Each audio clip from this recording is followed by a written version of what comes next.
Our special New Year's Eve edition of the United Soccer Coaches Podcast, my favorite part of the show, where we meet another impressive member of our 30 under 30 class, Sammy Adjei Jr., who's the head coach at Bloomfield College. We'll get to know a little bit more about that D2 program, but right now we're going to get to know Sammy. Happy New Year, Sammy. Happy New Year, Dean. Thanks for having me, man. Yeah, delighted to have you on, and I want to hear your story. So tell us where you're originally from, how long you've been in the States, and when you started playing soccer. I'm originally from Ghana, and I moved to the States when I was about 11 years old. I started playing soccer when I was probably about 6 years old. My dad played for the Ghana national team and is an Olympian. So, I kind of grew up in that environment with a dad who, played at the highest level. So I kind of didn't have much of an option. I started playing as soon as I could really walk. That's big time. What position did your dad play on the Olympic team? My dad was a right back and a left back on the Olympic team for Ghana.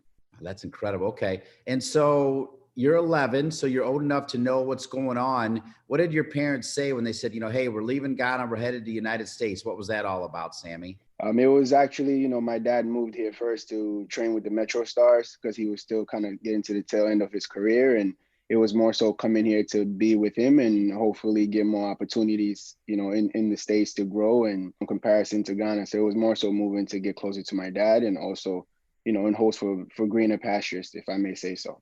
All right, Sammy, walk me through ages 11 to 18. What club did you start playing for? Did you stay in New York? Did you move around? Tell us that story. Yeah, so I actually stayed in New Jersey the whole time. And I started playing for Den of Lions. And one day we played against a team that was being coached by Rick Jacobs, who was the head coach at St. Benedict's Prep. So after the game, Rick Jacobs came to me and said, I think you're going to come play for me at St. Benedict's. And, I ended up going to St. Benedict's. I joined the New York Red Bulls at age 13 and played all the way there through ages 13, all the way to the first team. Pretty sure St. Benedict's, that's Claudio Reyna amongst other superstars, correct? Yes.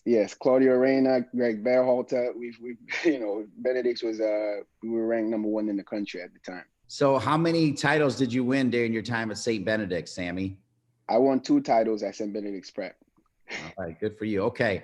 All right, now you've got to go through the process of picking a college. What did you decide to do, or did you go pro? Where did you go after St. Benedict's? After St. Benedict's, I went to Iona College in New Rochelle, New York, where I played for Fernando Barbodo, who's now the head coach at NJIT. It was a pretty tough decision. I think by my junior year, Iona was one of the first schools to offer me a full scholarship. And, coming from where I'm from, it's if you get a free opportunity to attend college without paying, you take it, but I think looking back, I made the best decision and playing for one of the top coaches I feel in the state. And so it was great experience at Iona. Yeah, you're dropping some great names. I love it. All right.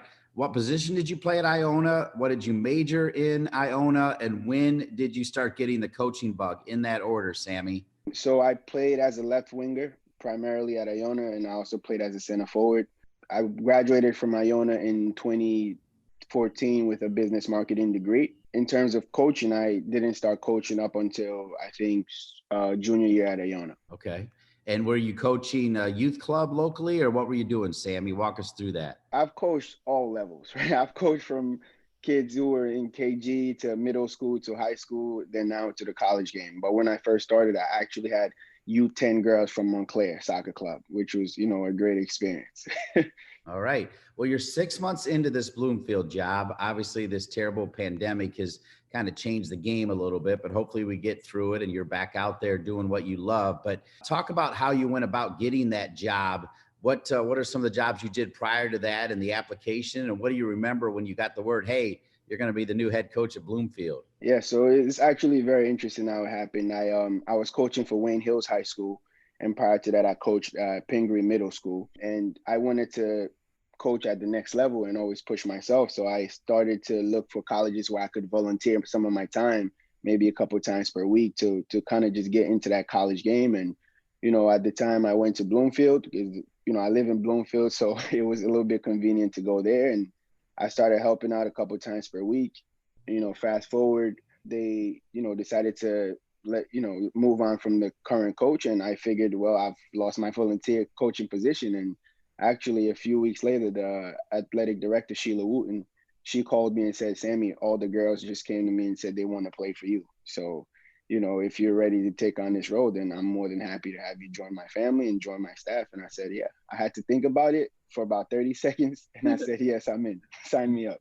All right. I'm glad they signed you up, and I'm glad that you mentioned it was the girls team. When did you know that you could coach women? Because sometimes there's some challenges there, but clearly they loved you and you must love them and everything's good. Yes, for me, the biggest part of my coaching is the relationship I form with my players. And, like I mentioned earlier, I started coaching with U10 girls, which may have been a foreshadowing that I'll continue to work with girls at some point. But I had a pretty good balance in terms of working with guys and girls. So I knew I could go either way. And like you said, there's a little difference, but I think at the end of the day, you're still coaching people and you want to form relationships with them and win games. I love that story on how you got that job. And that's awesome that the players went to the administration and said, hey, we want Sammy. I also want to know your story on how you were able to get the word from 30 under 30. Did you apply multiple times? What made you want to be a part of it? And what do you remember about when they said, hey, you're in? So a very good coaching colleague of mine who actually played at Iona, Laura Jackson, she was part of 30 under 30 a few years ago and is now assistant coach at Kansas. So I knew she had went through that program and she only had great things to say. And I said, okay, let me try applying this one time and see if I get in. So I applied for it and I didn't even, I kind of took my mind off it for a while because I wasn't sure how many people were applying, if I'll get in. And so I think the day I found out was Laura actually posting on her Instagram story and tagging me and say, Sammy, congrats. And I saw the story. I was like, whoa. And that's when the text started coming in from my other coaching colleagues and mentors and congrats. And I was like, wow, I actually got in. I love it.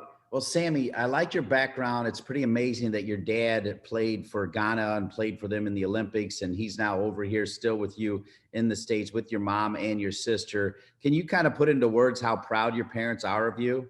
I think my parents set pretty high standards for us, coming from Ghana to America because, we constantly were told we have opportunities that not every kid, has exposure to. So I would say they're very proud of our accomplishments so far. And I say our because my sister is a doctor at the Yale Hospital in Connecticut and she's a Harvard graduate. So, they set the bars pretty high for us. And, if anything, I'm proud of my sister, and I kind of went the soccer route and followed my dad. So, yeah.